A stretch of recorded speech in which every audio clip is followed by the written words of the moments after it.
Welcome to the Ask Brien podcast radio show, where you'll hear from some of the most successful founders and CEOs of businesses and startups, sharing their best advice for success and even some stories on how their mistakes actually make them even more successful. Now, here are your hosts, Brien and Traci. Welcome. You're listening to KHS 1220 and 98.1 FM, Los Angeles. Well, every week we try to have a very, very good show about business, trying to teach people business lessons, and that's called the Ask Brien Radio Show. It's ASKBRIEN. People that have listened to the show, they know what the E stands for. Our co-host should know what the E stands for. In fact, for today, we decided we're going to ask the co-host what the E stands for and Ask Brien. Go! Elizabeth, my middle name. That's a good one. Well, that's a start, but, I'm not going to be, flipping any fish for you, so as a seal, so you'll have to get a little bit more than that. So why in the world do we spell Brien with an E? And you've given us a couple of reasons. One, your middle name is Elizabeth. Okay. All right, so what are the other reasons why we spell Brien with an E, Traci? Oh, okay. So experts and everyone that's featured on Ask Brien, as well as the two of us hosting Ask Brien, are experts in our industry and in our field. So we put in our more than 10,000 hours to be considered experts, or else we lie about it. I don't know, maybe. Nobody would lie. I watched Leave It to Beaver when I was a kid. We don't lie. What are the other reasons? Or do we have to ask the engineer? I think you should just make sure that Patty gets his voice in the situation as well. All right, well, I think Traci did cover enthusiasm, excitement. She did take the engineer, and she did put experts. So we got 4. We do have a couple more. One of them is effort, because we do give more than 110% effort on everything we do here on the Ask Brien Show. And then there's 2 more. Empathy. You were not being very empathetic with Traci. I was completely empathetic. Were you? I'm just not empathetic with you. Yeah, no, that sounds actually more likely the story, yes. But you have one more. And one more, let's see. Of course, we're excellent! Excellence. That's true. That is true. I didn't know we were having a pop quiz today. Professor Brien is in. And Professor Brien has a very, very enthusiastic and established guest on today. Anyway, Daniel, you're there. Yeah, I'm here. So, Daniel, are you local in Los Angeles? Are you in somewhere else? Where are you located? I'm up in the Bay Area, so my brother is in L.A., but I'm up in the Bay Area in Oakland. And how long have you been there? About 7 years. Before that, I was in Chicago, and it's some interesting places. So what is your background? So our show, each week, we interview a startup company to try to bring a new concept to the audience.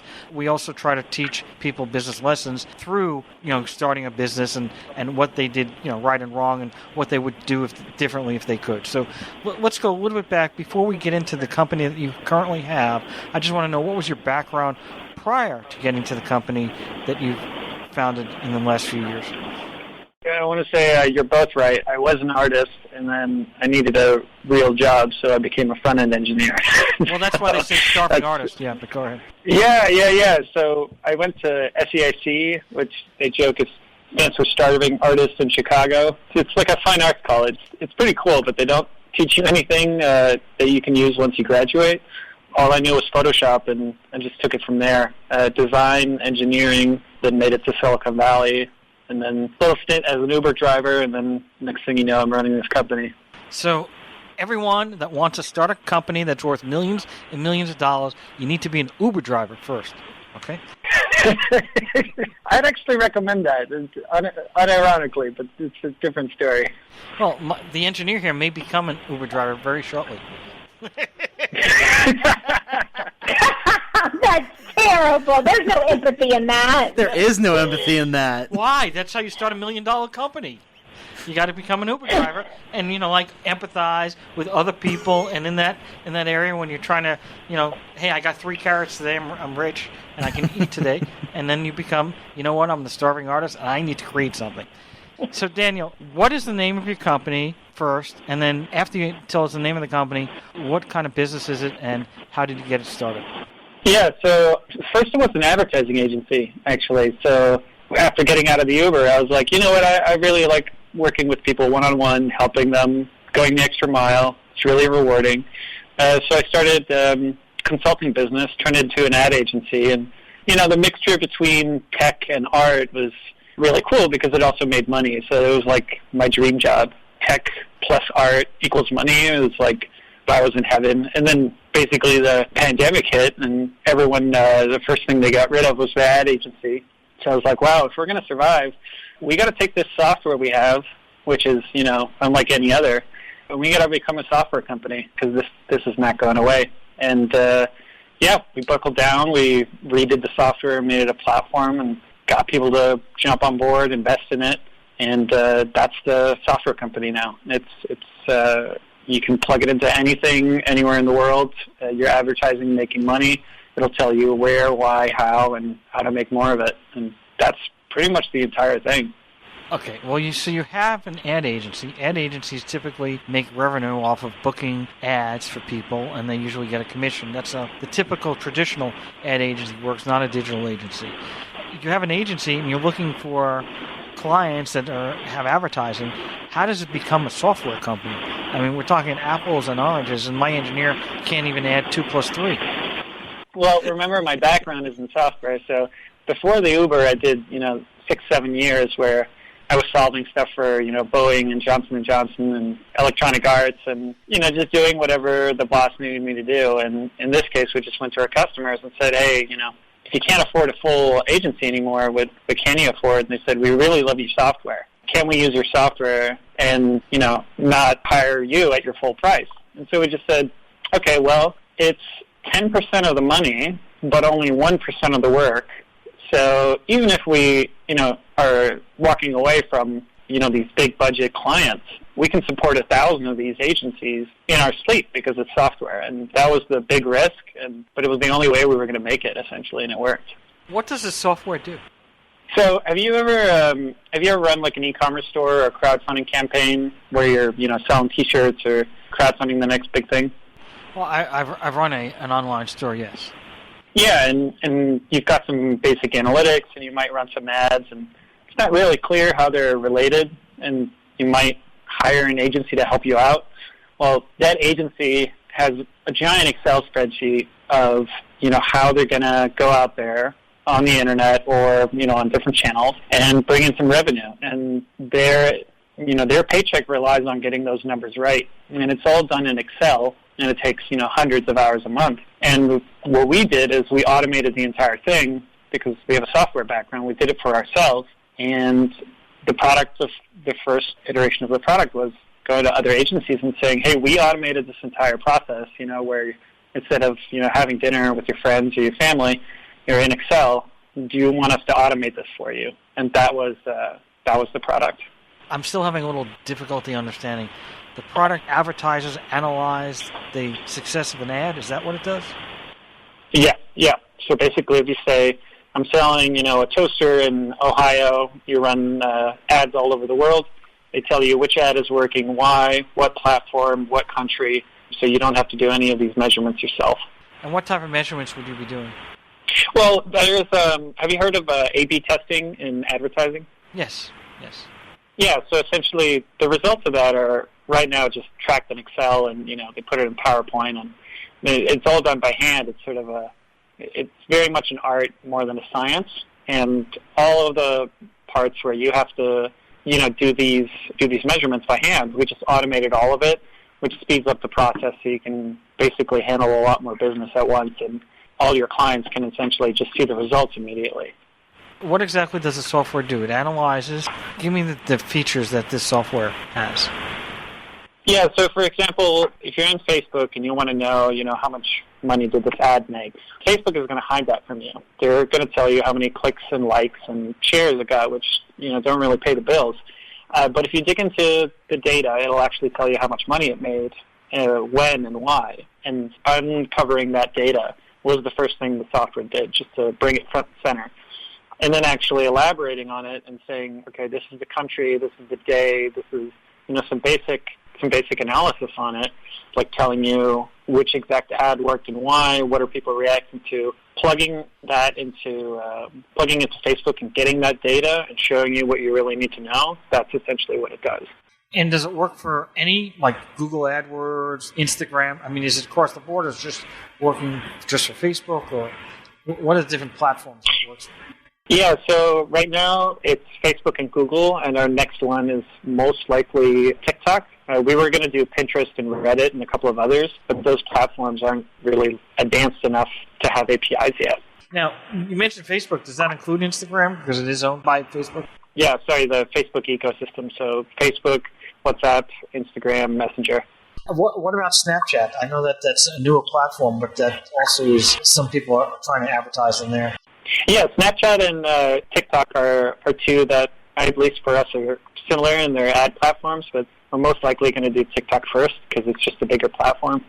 And right now you're selling software mainly to what? To advertising agencies, or predominantly to owners of businesses? Are you trying to sell to the Boeings of the world, or are you trying to sell to the Thomas Jones advertising agency? So anyone can use it, but we found that ad agencies understand the problem the fastest, and it's sort of a painkiller for them rather than a nice-to-have, because I think the average person doesn't spend, 100 hours a month on Excel, but ad agencies do. So there are early adopters, while we're sort of expanding for individual businesses and teams to do it. Does the software use artificial intelligence to come up with reports and information, or is it just gathering and documenting the data quicker and then still relying upon humans to actually go through the data analysis? So it does a little bit of both. So the thing it's really good at is pulling massive amounts of information and just giving you, a little situational awareness of, what's going on.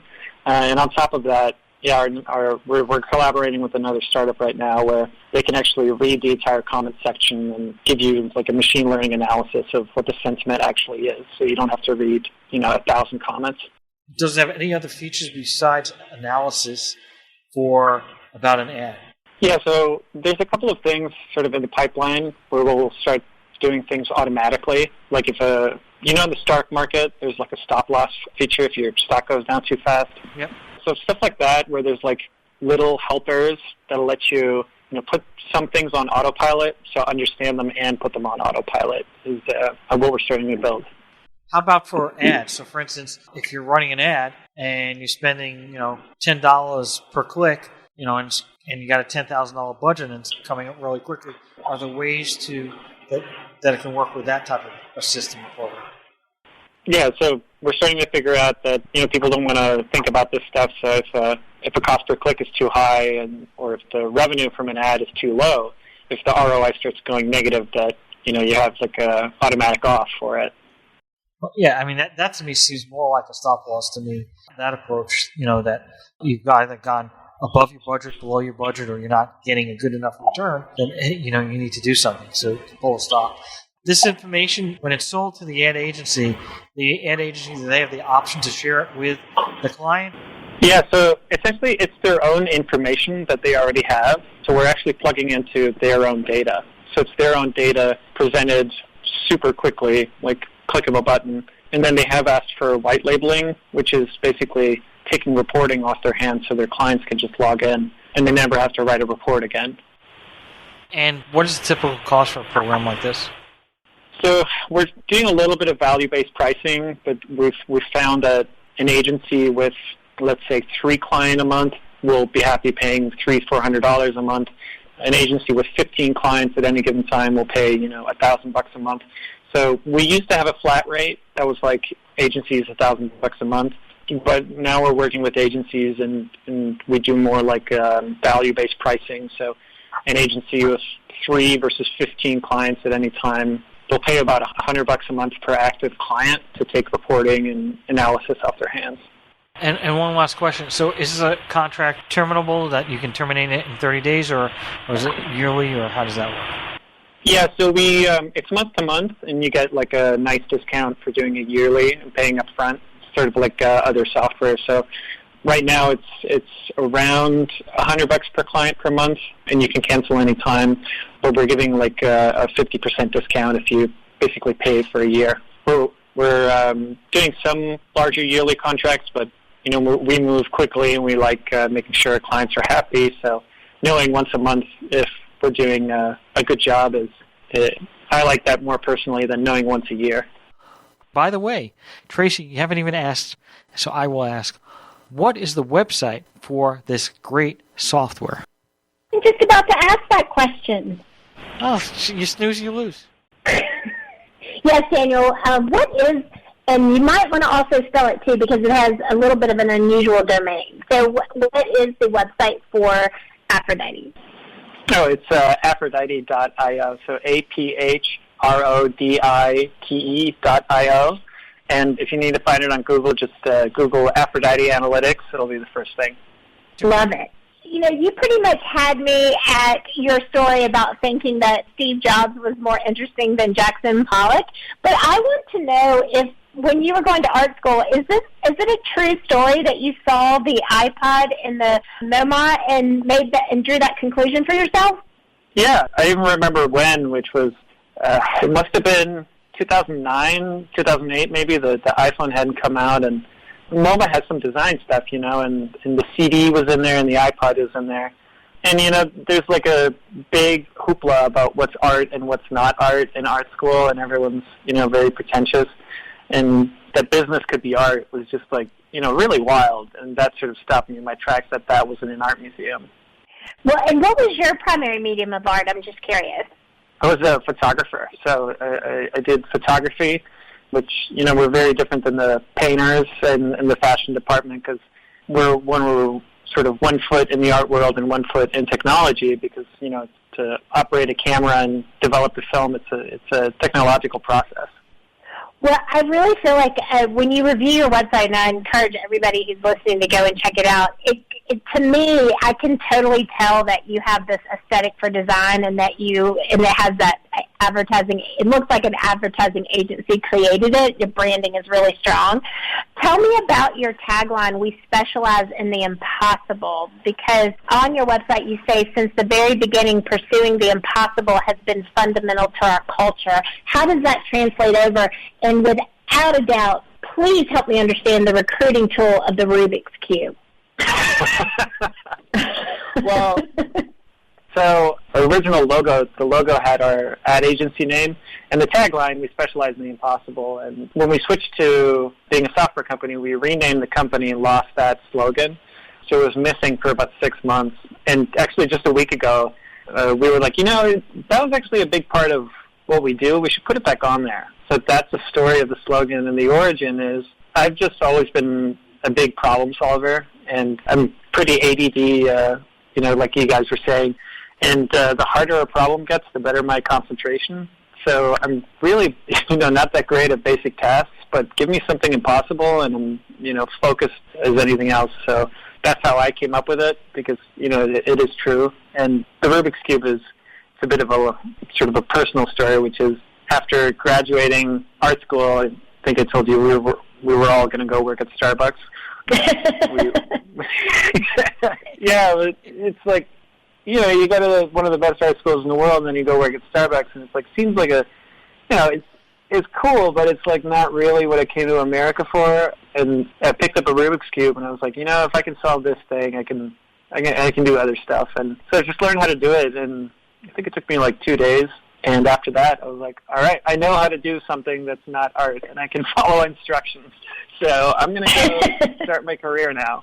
And that's sort of a lesson I always kept with myself, and with all my engineers that I worked with at other companies, I had them do it. That everyone on my team had to learn how to do that, which is just like, if you just, something that you think is great only for geniuses, if you sit down for 2 days and just figure it out, you can do it too.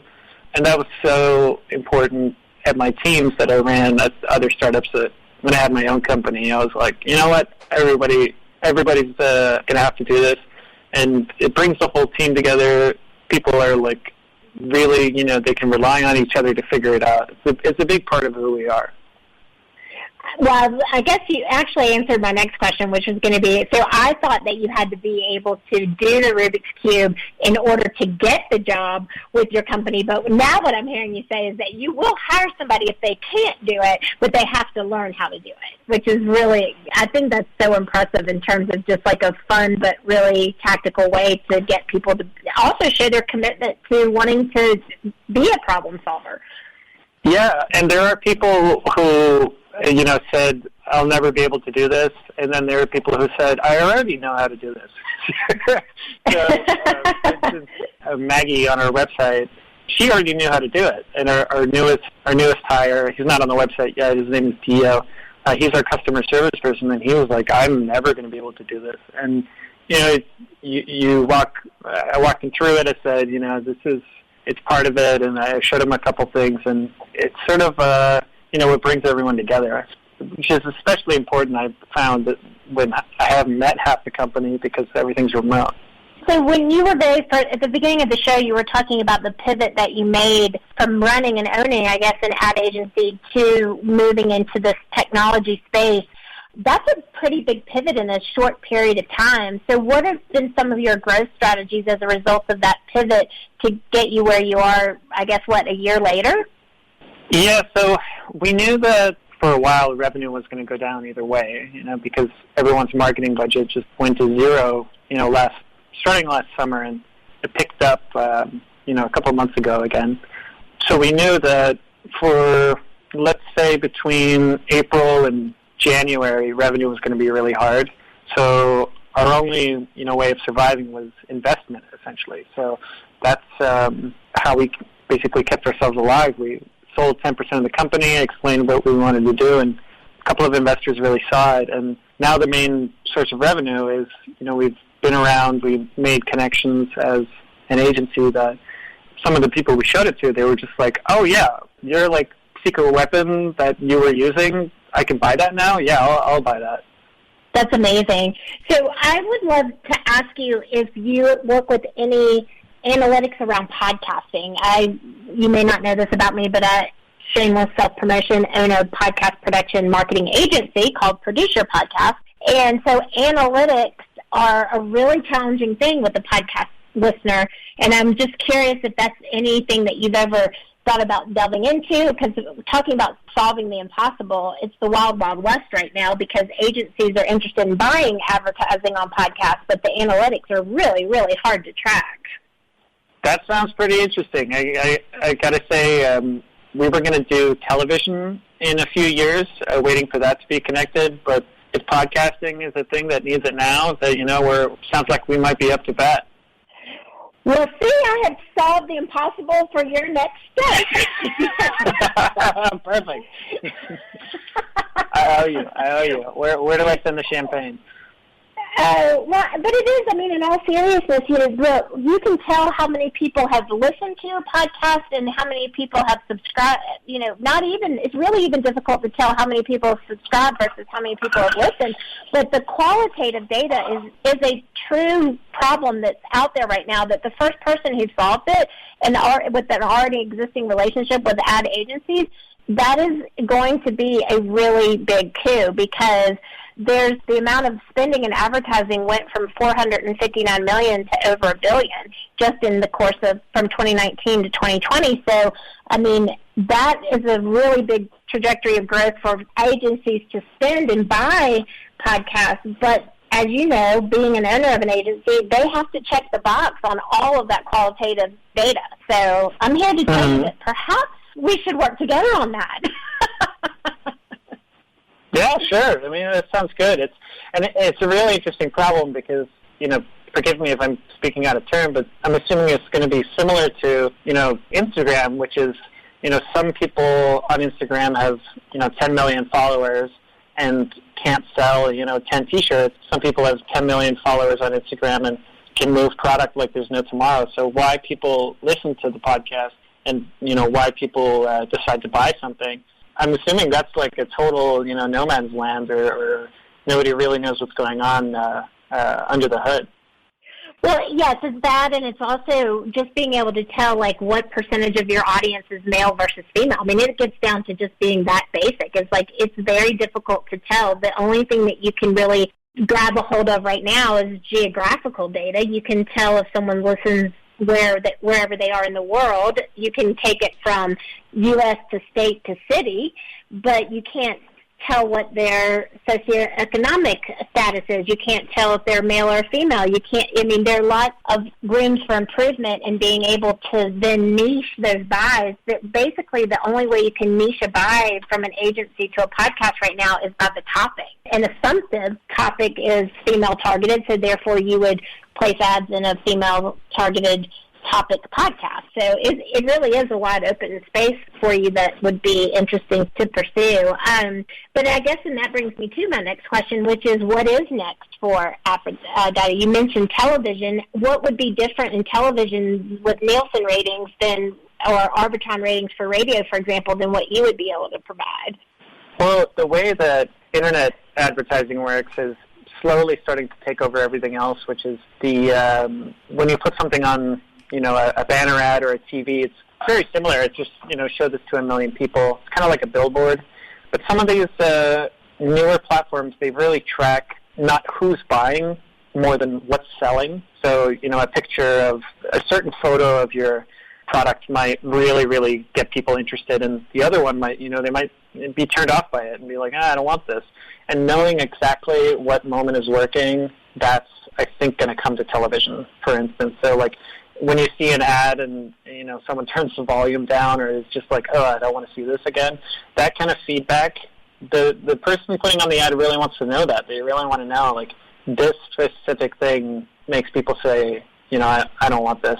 And it's on YouTube now, so on YouTube you can see, like, okay, this is where the person tuned out and said, no, not for me. And I think that's going to come to television. That's going to come to all sorts of other stuff. And it sounds weird. It might sound like, you're being spied on. I think it's more about what's selling rather than who's buying, if that makes sense. Yeah, well, I think we all kind of know that Big Brother's watching us anyway. It's just one big ring.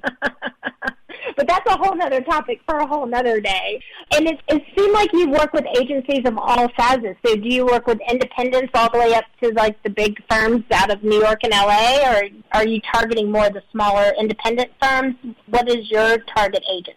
Yeah, so in other startups I've worked at have grown. We usually start with, small, medium business and then work our way up. That way, when you get to the enterprise level, it's been polished all the way. So right now our ideal customers, they've got between 3 and 15 clients at any given time. They're trying to juggle it all. They're trying to get back to everyone and, give everyone as much accurate information as possible. And they're just overwhelmed by it. They're sitting in Excel and overwhelmed by how many numbers they have to report. And those are the people we really love working with because they just get it right away and it solves the most problems right away. And that means we get to, find out, is this something, like, what is the most valuable part of this? What could we make even better? And the really cool thing about small business is if they don't like something, they'll tell you, Right. And and we're just like, thank you, let's fix that, or let's add this, and the feedback is just much faster and more honest, so that's our ideal customer right now. So we were talking about the ability to move into television, and then you mentioned YouTube in terms of some of the practices that they already had in place. So can you help us understand, is there a connection between the Google Analytics and YouTube, since they, obviously Google owns YouTube, and is that a benefit in terms of being able to leverage YouTube, and how does that work? Yeah, so YouTube has, some basic analytics. It's pretty good. We're able to plug into it and get some basic information like how long are people watching, are they, doing other stuff? Do they immediately say, okay, skip this ad? So have you ever seen those YouTube ads that there's ones you skip and there's ones that, get it right, and for some reason you don't skip it, you just watch it? Yeah, and then you forget you're watching a commercial. Yeah, you forget you're watching a commercial, but you can skip it. Absolutely. Yeah, or Geico, for instance. My favorite YouTube ad is Geico, where they just made an ad in 5 seconds, and they're like, we're skipping our own ads, so you don't have to. So those are the results of some of those analytics where they're like, you know what, instead of making a 3-minute ad that nobody skips, they might have seen in the data that just making a 5-second ad is enough. And we've plugged into some of that, and it's something, we really want to do. But on the website, you'll see we're just 4 people, so we've got to do one thing at a time, if that makes sense. Yeah, I did see that you have a very small but mighty team, and they also have all of their pictures of themselves with their Rubik's cubes, which is, I guess, the photographer in you probably had some fun with that.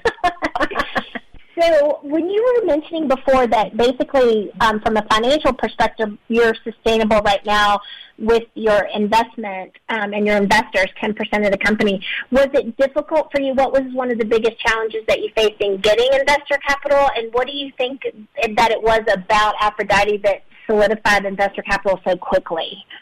Yeah, I mean, in the last 6 months, we became profitable again, which is really awesome. And then I think in the meantime, just telling people, I've personally done software for 10 years. I've done, stuff for Electronic Arts, Japan Airlines. The Boeing has, emailed me to fix their stuff. And just that experience, I was lucky enough to have that experience. They were like, okay, well, if you give me a good deal, I'm in. And then you just got to be honest with yourself and be like, yeah, I'm sure other people would say selling 10% of your company is crazy, but it's what we had to do, and everybody liked the deal, and they got a good deal, we got a good deal, and now that's just the way it is. And, part of business just being like, we got to do this to make it to next year, and now we're doing really well again, and the investors that bought that chunk of the company are pretty happy. So you've got a student who's graduating from any school, doesn't necessarily have to be art school, grad school, working at Starbucks with a great idea. What is the one thing that you would say to that person right now? Drive an Uber. Smart, very smart answer. I would have done the same thing. He's on point. Here's the real thing. Well, if you're under 25, you can't do the pro move, which is to rent a car to drive an Uber. So I met one Uber driver who had the ultimate hack. He rented a car for maybe $5 an hour and made $20 an hour driving a Uber. So he didn't even put miles on his own car. But yeah, you meet a lot of people. You learn how to talk to people, care about people. Go the extra mile. And the coolest part is you'll meet 500 people that you never thought you would meet in your own city. It's kind of awesome. Wow. Brien, this is the first time we've ever had that be the tips for a wannabe entrepreneur starting a business, but it makes a lot of sense. Especially the brilliant person who rents a car and then monetizes it that way. I want to hire that person because that person is innovative as can be. Well, I just want to say, how can people find you? Are you looking for people to hire? Are you, what is the one thing that you have a need for that you can ask for out of our audience today? Besides Rubik's Cube completion. Rubik's Cube expertise. Yeah, I would say if you want to follow our professional stuff, that's on LinkedIn. Just look up Aphrodite. It's the first thing. We post jobs on there. And if you want to follow our day-to-day, just us having fun on Instagram, we're at Aphrodite.io, same as our website. Thank you very much. We had a great show, KGS 1220, 98.1 FM. Thank you for tuning in to the Ask Brien radio show. You can listen to us every Thursday on KTHS AM 1220 and FM 98.1 or via Facebook Live or anytime wherever you listen to your podcasts. Visit AskBrien.com to join the conversation and ask us your business questions, and we'll answer them on our next episode. That's AskBrien.com.